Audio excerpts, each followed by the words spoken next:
இந்த நம்பிக்கை ஒரு மனிதனை எப்படியெல்லாம் கொண்டு போகும் தெரியுமா? யாருமே உங்களை நம்பாத போது உன்னை நீ நம்ப கற்றுக்கொள். ஒரு பறவை கூட மரக்கிளையிலே உட்காரும் போது கிளை முறிந்து விடுமே என்று அஞ்சுவதில்லை. காரணம், பறவை நம்பி இருப்பது தன்னுடைய சிறகுகளையே தவிர கிளைகளை அல்ல. கிளை முறிந்தால் பறவை பறைந்துவிடும். தன்னையே நம்பாதவனை உலகத்தில் நீ எத்தனை தெய்வங்கள் மீது நம்பிக்கை வைத்தாலும் எந்த தெய்வத்தாலும் உனக்கு விமோசனம் இல்லை. விழுந்து கிடந்தால் சிலந்தி கூட நம்மை சிறைப்பிடிக்கும். எழுந்து நடந்தால் எரிமலையும் நமக்கு வழி கொடுக்கும். முடியாது என்று நினைத்து விட்டால் மூச்சு காற்றும் நின்றுவிடும். முடியும் என்று துணிந்து விட்டால் மூளைக்குள் மின்சாரம் பிறப்பெடுக்கும். தன்னம்பிக்கை என்னும் நெருப்பு பொறியை மனித மனம் தாங்கி நின்றால் எண்ணியது எண்ணியவாறு நடக்கும். இடையூறுகள் எரிந்து சாம்பலாகும். அதுதான் நம்பிக்கை. மைக்கேல் பெல்ப்ஸ்னு நீச்சல் போட்டியில ஒரு வீரன் இவான் குரோக்கரோட முத நீச்சல் போட்டியில ஒலிம்பிக்ல போய் கலந்துக்கிறான். இவனை விட குறைந்த நேரத்திலே 100 மீட்டர்ஸ் ஃப்ரீ ஸ்டைல்ல இவனை அவன் ஜெயிச்சிடறான். ஓடி போய் அவன்கிட்ட, எப்படா இவ்வளவு குறைந்த நேரத்துல நீ இப்படி நீச்சல் பண்ற அப்படின்னு அவன் கேட்டான். உடனே அவன் சொல்றான், இவனை அசிங்கப்படுத்திட்டான், அவமானப்படுத்தி விட்டான். அப்படியே தலையை கேள்விப்பட்டு ஒன்னெல்லாம் முடியாது போடான்ட்டான். இப்ப நம்ம எல்லாம் சொல்றோம்ல, அவன் என்ன செஞ்சான் தெரியுமா? அவன் தங்க பதக்கத்தோட இருக்கிறத ஒரு போட்டோ எடுத்துட்டான். தன்னுடைய படுக்கை அறையிலே கொண்டு போய் ஒட்டி வைத்துக் கொண்டான். காலையில கண்ணு விழிச்சான்னா ராத்திரி படுக்கும்போது அவன் முகத்துல தான் முழிக்கணும். தூக்கம் வருமா அவனுக்கு? 3 ஆண்டுகள் தினம் 6 மணி நேர பயிற்சியை முடித்துவிட்டு 4 ஆண்டுகள் கழித்து அடுத்த ஒலிம்பிக் போறான். தன்னுடைய தாயினுடைய காலடியிலே விழுந்து வணங்கி எழுகின்றான். அம்மா, ஒரு தங்கப்பதக்கத்தையாவது ஒலிம்பிக் போட்டியிலே வாங்காமல். பார்சிலோனால நடக்குது ஒலிம்பிக். அந்த இவான் குரோக்கரை தோற்கடிக்காமல் இந்த தாய் மண்ணை தொடமாட்டேன், இது சத்தியம் என்று சொல்லிவிட்டு சென்றான். என்ன நடந்தது தெரியுமா நண்பர்களே? ஒரே போட்டியிலே 8 உலக சாதனைகளை நிகழ்த்தி 7 தங்கப்பதக்கங்களையும் 8வது தங்கப்பதக்கத்தையும் பெற்று தன்னுடைய வீட்டிற்கு வந்தான். இன்று உலக போட்டியிலே 25 தங்கப்பதக்கங்களை பெற்றிருக்கின்றான். 120 கோடி ஜனத்தொகையை வைத்திருக்கின்ற நம்மளால் ஒரு தங்கப்பதக்கத்தை வாங்குவதற்கு அல்லாடுகிறோம். ஒரு மனிதன் 25 தங்கப்பதக்கங்களை வைத்திருக்கின்றான். எப்படி முடிந்தது? நம்பிக்கை உன்னை தவிர வேற என்ன இருக்க முடியும்? நினைத்து பாருங்கள். முயற்சி முயற்சி என்று சொல்லுகிறார்களே, என்ன? எல்லோரும் தான் முயற்சி செய்கின்றோம். எல்லோரும் வெற்றி பெறுவதில்லையே, ஏன்? முயற்சி என்பது முடிந்தவரை செய்வது முயற்சி அல்ல மாணவர்களே. முடியும் வரை செய்வதே முயற்சி. நீ எடுத்துக்கொண்ட காரியத்தை முடிக்கும் வரை செய்வதே முயற்சி. நம்மிடம் என்ன இல்லை என்பது முக்கியம் அல்ல, உன்னிடம் என்ன இருக்கிறது என்பதுதான் முக்கியம்.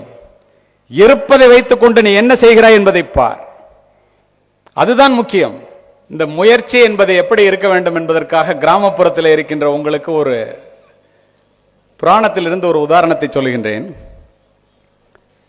ஒரு பெரிய முனிவர் இருந்தாரு. சிவபெருமான்கிட்ட வரம் வாங்குறாரு. பெரிய தவம் இருந்து சிவபெருமான் வரம் கொடுத்துட்டாரு. உனக்கு என்ன வரம் வேணும் கேளு அப்படின்னு கேட்கிறாரு. அதை நான் கேட்கும் போது கொடுங்கிறான். சரின்ட்டாரு. அவன் இப்படிப்பட்ட ஒரு வரத்தை பெற்றவன் என்ற காரணத்தினால் முயற்சிக்காக சொல்லிட்டு இருக்கேன். எந்த ஊருக்கு போனாலும் அவன் காலை கழுவாங்க, 3 வேளை சாப்பாடு போடுவாங்க. ராசிபுரம் மாதிரி ஒரு ஊருக்கு வர்றான். இங்க எல்லாம் பயங்கர தன்மானம் உள்ளவர்கள், உழைப்பாளிகள், எல்லா விவசாயியும் ஒன்னா சேர்ந்தாங்க.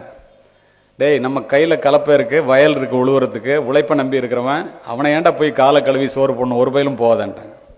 யாரும் போகல. 3 நாள் பார்த்தான். என்னடா யாருமே வரல அப்படின்ட்டு சிவபெருமானை நோக்கி, இந்த ஊர்ல என்னை யாருமே மதிக்கல, நான் கேட்ட வரத்தை இப்ப கொடுங்கிறான். கொடுத்தேன்ட்டாரு. என்ன வரம் கேள்றாங்கிறாரு. இந்த ராசிபுரத்துக்கு மழையே பெய்யக்கூடாதுன்றார். கேட்ட வரத்தை கொடுக்க வேண்டும் அல்லவா, சொன்னோன்னா கொடுத்துட்டார். இதுல என்ன ஒரு ஐதீகம்னா, சிவபெருமான் சங்க எடுத்து ஊதுனா சங்கு சத்தம் கேட்ட உடனே வருண பகவான் மழையாக பொழிவார் என்பது ஒரு ஐதீகம். சங்கு ஊதுனா தானே வருண பகவான் மழை பெய்யணும். சங்க எடுத்து ஓரமா வச்சுட்டார். ராசிபுரத்துக்கு மழை இல்லை. நாரதர் மேல இருந்து பார்த்தார். ஒவ்வொருத்தனா வயலுக்கு போறவன் மழை இல்லைன்னு கலப்பையை கொண்டு வந்து வீட்டில் வச்சுட்டான். ஒருத்த மட்டும் விடாம தினம் போய் உழுதுகிட்டு இருக்கான். எல்லாரும் சொல்லி பார்க்கறான், டேய் நீ உழாதரா, மழை தான் இல்லையே, ஏன்டா வீணா போய் வெட்டியா உழுவுறேன்னு. என்னுடைய முயற்சியை நான் கைவிட மாட்டேன் போடான்ட்டான். நாரதர் மேல இருந்து பார்த்துட்டு கீழே வந்தார். நாரதர் கழகம் நன்மையில் முடியும் அல்லவா? டேய் என்னடா ஊர்ல ஒருத்தனுமே உழல, நீ மட்டும் தினம் வந்து உழுதுட்டு இருக்கியே, மழையே இல்லைன்னு தெரிஞ்சு ஏன்டா வீணா உழுவுறனர். அவன் சொன்னான், செஞ்ச தொழிலை விட்டவனும் கெட்டான், செய்யாத தொழிலை செஞ்சவனும் கேட்டான். என்னுடைய தொழில் உழவு தொழில், என் முயற்சியை நான் கைவிடவே மாட்டேன், நீ போயான்டான். தொடர்ந்து உழுதுட்டு இருக்கான். நாரதர் மேல போறார். சிவபெருமான்கிட்ட போய் கேட்கிறார், என்ன ராசிபுரத்துக்கு நீ வந்து மழை இல்லைன்னு சொல்லிட்டியா? ஆமா. ஏன்? இந்த முனிவர் ஒருத்தனுக்கு வரம் கொடுத்தேன், அவன் ராசிபுரத்துக்கு மழையே பெய்யக்கூடாது, நான் கொடுத்த வரத்தை காப்பாற்றணும்ல, சங்க எடுத்து ஓரமா வச்சுட்டேன். உடனே அவர் சொன்னார், அங்க பாரு கீழே ஒருத்த மட்டும் உழுதுட்டு இருக்கான்னு சொல்லி சிவபெருமான்கிட்ட சொல்றார். சிவபெருமான் கீழே பார்த்தாரு. ஏன்டா அவன் என்ன முட்டா பெயல, நம்ம தான் மழை பெய்யலங்கிறது தெரியுது, எல்லாருக்கும் தெரியுது, இவன் தான்டா முட்டாள், ஏன்டா உழுதுட்டு இருக்கான்னு நாரதர்கிட்ட கேட்கிறார். நாரதர் சொன்னாரு, நம்ம முட்டாளா அவன் முட்டாளான்னு தெரியலன்னு. ஏன் யான்னு கேட்டான். நான் அவன்கிட்ட போய் கேட்டேன், செஞ்ச தொழிலை விட்டவன் கேட்டான், என்னுடைய முயற்சியை நான் கைவிட மாட்டேன், அதனால உழுதுகிட்டு இருக்கேன்னு சொல்றான்னு சொல்லிட்டு போயிட்டார் நாரதர். கொஞ்ச நேரம் கழிச்சு சிவபெருமான் யோசித்தாரு, ஏன்டா நம்ம தொழில் சங்கூதுற தொழிலாச்சே, நம்ம சங்க ஊதாம எடுத்து வச்சுட்டோமே, இந்த சங்கு ஊதுமா ஊதாதான் நமக்கு மறந்து போயிடுச்சுன்னா என்ன பண்றதுன்னு எடுத்து போன்னு ஊதுனாரு. வர்ண பகவான் மலையை கொட்டிட்டான்.